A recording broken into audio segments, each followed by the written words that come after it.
সাবেক ভূমিমন্ত্রী সাইফুজ্জামান চৌধুরীর ৩৯ ব্যাংক হিসাব অবরুদ্ধের আদেশ দিয়েছেন আদালত।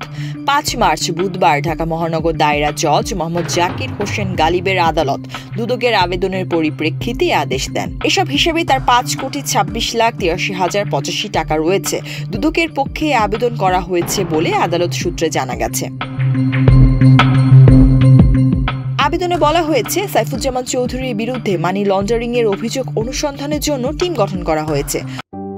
আস্থা, নিরাপত্তা ও প্রগতির সাথে প্রযুক্তির সমন্বয়ে গ্রাহকদের সর্বোচ্চ মানের ব্যাংকিং সেবা প্রদানই কমিউনিটি ব্যাংকের লক্ষ্য।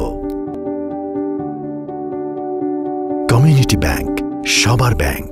অনুসন্ধানকালে তিনি এসব অস্থাবর সম্পত্তি হস্তান্তর বা স্থানান্তর করতে পারেন বলে জানা যায়। তাই সুষ্ঠু তদন্তের স্বার্থে এসব ব্যাংক হিসাব অবরুদ্ধ করা জরুরি।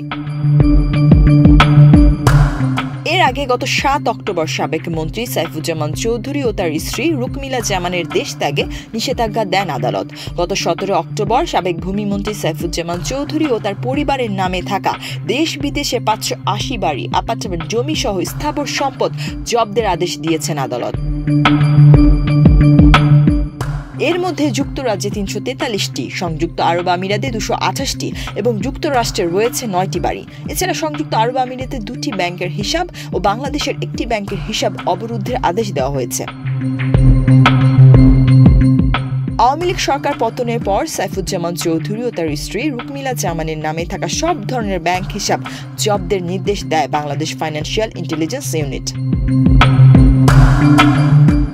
২০১৩ উপনির্বাচনে চট্টগ্রাম ১২ আসন থেকে সংসদ সদস্য নির্বাচিত হন তিনি। এরপর ২০১৪ সালের ১০ম জাতীয় সংসদ নির্বাচনে তিনি চট্টগ্রাম ১৩ আসন থেকে আবার নির্বাচিত হন। ২০১৪ সালের ১২ জানুয়ারি থেকে ২০১৯ সালের ৭ জানুয়ারি পর্যন্ত তিনি ভূমি মন্ত্রণালয়ের প্রতিমন্ত্রী হিসাবে দায়িত্ব পালন করেন। ২০১৮ সালের ১১শ জাতীয় সংসদ নির্বাচনে তিনি চট্টগ্রাম ১৩ আসন থেকে নির্বাচিত হন। পরে তিনি ২০১৯ সালের ৭ জানুয়ারি ভূমি মন্ত্রণালয়ের মন্ত্রী হিসেবে দায়িত্ব পান। ২০২৪ সালে দ্বাদশ জাতীয় সংসদ নির্বাচনে তিনি চট্টগ্রাম ১৩ আসন থেকে আবার নির্বাচিত হন। গত বছরের ৫ আগস্ট সরকার পতনের পর তিনিও দেশ ছেড়ে পালিয়েছেন। তার বিরুদ্ধে বেশ কয়েকটি মামলা হয়েছে।